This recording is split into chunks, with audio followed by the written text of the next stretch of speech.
అనంత కరుణామయుడు అపార కృపాశీలుడైన అల్లాహ్ పేరుతో ప్రారంభిస్తున్న సూర్య మొహమ్మద్ 13 నుంచి 19వ ఆయత్ వరకు 2 వరకు. ప్రవక్త, ఎన్నో జనవాసాలు గతించాయి. అవి నీ స్వగ్రామం, నిన్ను వెళ్ళగొట్టిన గ్రామం కన్నా ఎంతో బలోపేతమైనవి. మేము వారిని అంతమొందించక వారిని కాపాడేవాడెవడూ లేకపోయాడు. తన ప్రభువు వైపుగా లభించిన అతి ప్రస్ఫుట మార్గబోధన పొందిన వ్యక్తి ఎవరికైతే వారి దురాచరణ శోభాయమానమైనదిగా చేయబడిందో, మరెవరు తమ కాంక్షలను అనుసరించారో వారిలా ఎలా అవుతాడు? ఇది ఎక్కడైనా సంభవమా? నిష్ఠాగరిష్ఠులైన వారి కొరకు ఎటువంటి స్వర్గం గురించి వాగ్దానం చేయడం జరిగిందో, దాని వైభవం ఏమిటంటే అందులో వడబోసిన నీటి కాలువలు ప్రవహిస్తూ ఉంటాయి. రుచిలో ఏమాత్రం వ్యత్యాసం రాని పాల సెలయేరులు పారుతూ ఉంటాయి. సేవించే వారి కొరకు రుచికరమైన మద్యం కాలువలు పారుతూ ఉంటాయి. అతి స్వచ్ఛమైన తేనె సెలయేరులు ప్రవహిస్తూ ఉంటాయి. అందులో వారి కోసం అన్ని రకాల ఫలాలు ఉంటాయి. వారి ప్రభు పక్షాన మన్నింపు లభిస్తుంది.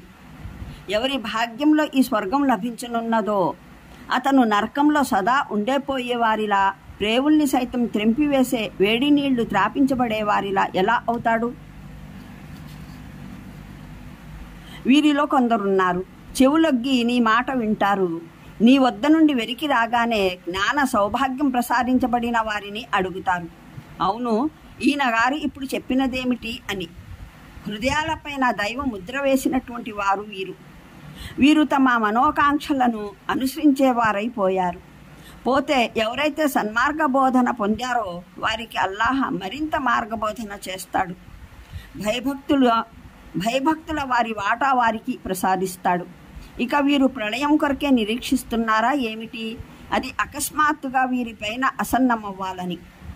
దాని సంకేతాలైతే వచ్చేశాయి. ఇక అదే స్వయంగా వచ్చేస్తే వారికి సన్మార్గం గ్రహించే మరే అవకాశం మిగులుతుందని. కాగా ప్రవక్త, బాగా అవగతం చేసుకో, అల్లాహ్ తప్ప మరెవడు ఆరాధనకు అర్హుడు కాడు. క్షమాభిక్ష నర్థించు స్వయానా నీ తప్పిదాలకు.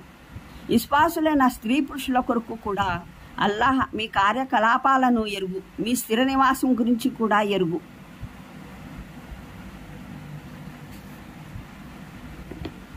17వ వివరణ. మీకు సహాయకుడు సంరక్షకుడు ఎవడూ లేడు. ప్రవక్త శ్రీ సల్లల్లాహు అలైహి వసల్లం ఇచ్చిన ఈ సమాధానం ప్రస్తుత ఆయట్ నుండి గ్రహించినదే. అంటే ఏ విధంగానైతే జంతువు వింటుండే తప్ప ఈ ఆహారం ఎక్కడి నుండి ప్రాప్తమైందో, ఎవరు సృష్టించిందో, ఈ ఆహారం వల్ల తన పైన తారసల్లే ఈ ఉపాధి ప్రదాత హక్కు లేవో అవి అని ఆలోచించదో,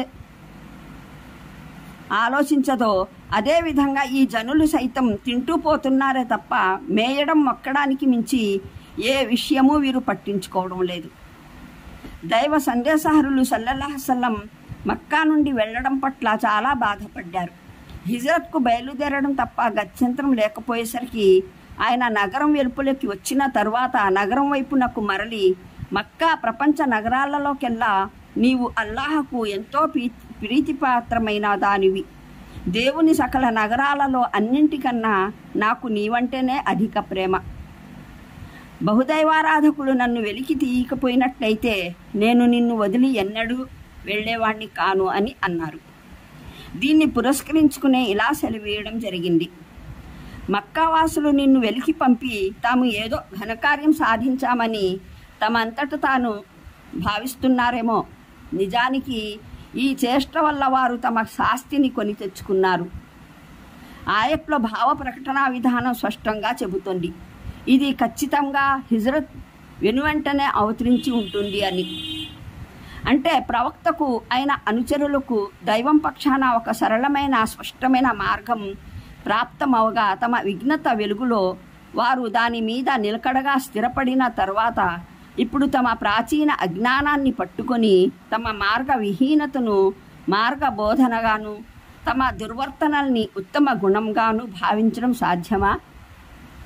ఇంకా వారు సత్యాసత్యాలను నిర్ణయించడంలో ఏదైనా ఆధారంగా కాక కేవలం తమ మనోకాంక్షలను అనుసరించి నిర్ణయాలు చేసే వారితో పాటు కలిసి నడుచుకోగలరా? ఇది ఎలా సాధ్యమవుతుంది? ఇప్పుడు ప్రపంచంలోనూ ఈ ఇరు వర్గాల జీవితం ఒకేలా రూపొందజాలదు. పరలోకంలోనూ వారి అంతిమ పరిణామం ఒకేలా కాజాలదు. మూలంలో మాయిన్ గైరా ఆసీన్ అన్న పదాలు ఉపయోగించబడ్డాయి. ఆసీన్ అని రంగు రుచి మారిపోయిన వీటిని అంటారు. లేదా ఏదైనా దుర్వాసన పుట్టిన నీటిని అంటారు. ప్రపంచంలో నదులు, కాలువల నీరు సాధారణంగా మైలగా ఉంటుంది.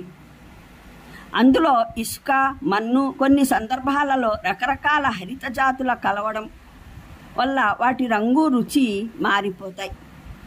వాటిలో ఎంతో కొంత వాసన కూడా పుడుతుంది. అందువల్ల స్వర్గంలోని నదులు, కాలువల నీటిని అది గైర్ ఆసిన్ అంటే స్వచ్ఛంగా, శుభ్రంగా ఉంటుంది, అందులో ఎటువంటి మాలిన్యాలు కలుషితమై ఉండవు అని అభివర్ణించడం జరిగింది. ఒక మర్ఫూ హదీసులో దీని వివరణ ఉంది. అది పశువుల స్తనాల నుండి పితికిన పాలు కాదు. అంటే అల్లాహ్ ఈ పాలను ఊటల రూపంలో నేల నుండి పుట్టిస్తాడు, కాలువల రూపంలో దాన్ని ప్రవహింపజేస్తాడు. పశువుల స్తనాల నుండి పిండి స్వర్గపు కాలువలలో వేయడం జరగదన్నమాట. ఈ ప్రకృతి సిద్ధమైన పాలను అభివర్ణిస్తూ దాని రుచిలో ఏమాత్రం వ్యత్యాసం ఏర్పడదు అనడం జరిగింది. అంటే అందులో పశువుల స్తనాల నుండి పితికిన ప్రతి పాలలోనూ ఉండే ఆ కాస్త నీసు వాసన ఉండదన్నమాట. మర్ఫూ హదీసులో దీని వివరణ ఇలా వచ్చింది. ఈ సారాయి మానవులు తమ పాదాలతో తొక్కి పిండింది కాదు. అంటే అది ప్రపంచపు సారాయిల మాదిరిగా పళ్లను కుళ్ళజేసి పాదాలతో త్రొక్కి పట్టిన సారాయి కాదు. దీన్ని కూడా పరమప్రభు ఊటల రూపంలో పుట్టిస్తాడు, కాలువల రూపంలో పారజేస్తాడు. దాని వర్ణనలలో అది సేవించే వారి కొరకు రుచిరమై ఉంటుంది. అంటే ప్రపంచ మధ్యంలా, వెగుటుగా, వాసన గలదిగా, ప్రపంచంలో మహా సారాప్రియుడు కూడా ఎంతో కొంత మూతి ముడు అనిదే త్రాగనటువంటిదిగా ఉండదన్నమాట. సాఫా సూరాలో దీన్ని ఇంకా కాస్త అభివర్ణిస్తూ దాన్ని త్రాగడం వల్ల శరీరానికి ఎటువంటి హాని కలగదు, బుద్ధి మందగించడము జరగదు, ఆయత్ 47 అని ఉంది. వాహ్యా సూరాలో దాని వల్ల తల తిరగడము జరగదు, మనిషి మతి భ్రమించడము జరగదు అని సెలవీయబడినది, ఆయత్ 19. దీన్ని బట్టి ఆ సారాయి వల్ల కైపు కలగదు, కేవలం రుచి, ఆనందం కలుగుతాయి. మర్ఫూ హదీసులో దీని వివరణ ఇలా ఉంది. అది తేనెటీగల కడుపు నుండి వెలువడిన తేనె కాదు. అంటే అది ఊటల నుండి ఉబికి కాలువలలో ప్రవహిస్తుందన్నమాట. అందువల్లనే అందులో మైనం, తుట్టె ముక్కలు, చచ్చిన ఈగల కాళ్ళు కలిసి ఉండవు. దానికి బదులు అది స్వచ్ఛమైన తేనె ఉంటుంది. స్వర్గంలో ప్రాప్తమయ్యే ఈ వరప్రసాదాల తరువాత దైవ క్షమాపణ ప్రస్తావనకు 2 అర్థాలు కావచ్చు. ఒకటి, ఈ వరప్రసాదాలన్నింటినీ మించిన మహావరప్రసాదం పరమప్రభు అల్లాహ్ వారిని మన్నించి క్షమాభిక్ష ప్రసాదించడం. రెండవ భావం, ప్రపంచంలో వారి వల్ల జరిగిన లోటుపాట్లు ఏమైనా ఉంటే వాటి ప్రస్తావన కూడా స్వర్గంలో ఎన్నడూ వారి సమక్షంలో జరగదు. పరమప్రభు శాశ్వతంగా వాటిపైన తెరదించి వేస్తాడు, వారు స్వర్గంలో సిగ్గెళ్లకుండా ఉండేందుకు. అనంత కరుణామయుడు, అపార కృపాశీలుడైన అల్లాహ్ పేరుతో ప్రారంభిస్తున్న సూర్య మొహమ్మద్ 13 నుంచి 19వ ఆయత్ వరకు 2 వరకు. ప్రవక్త, ఎన్నో జనవాసాలు గతించాయి. అవి నీ స్వగ్రామం, నిన్ను వెళ్ళగొట్టిన గ్రామం కన్నా ఎంతో బలోపేతమైనవి. మేము వారిని అంతమొందించక వారిని కాపాడేవాడెవడూ లేకపోయాడు. తన ప్రభువు వైపుగా లభించిన అతి ప్రస్ఫుట మార్గబోధన పొందిన వ్యక్తి ఎవరికైతే వారి దురాచరణ శోభాయమానమైనదిగా చేయబడిందో, మరెవరు తమ కాంక్షలను అనుసరించారో వారిలా ఎలా అవుతాడు? ఇది ఎక్కడైనా సంభవమా?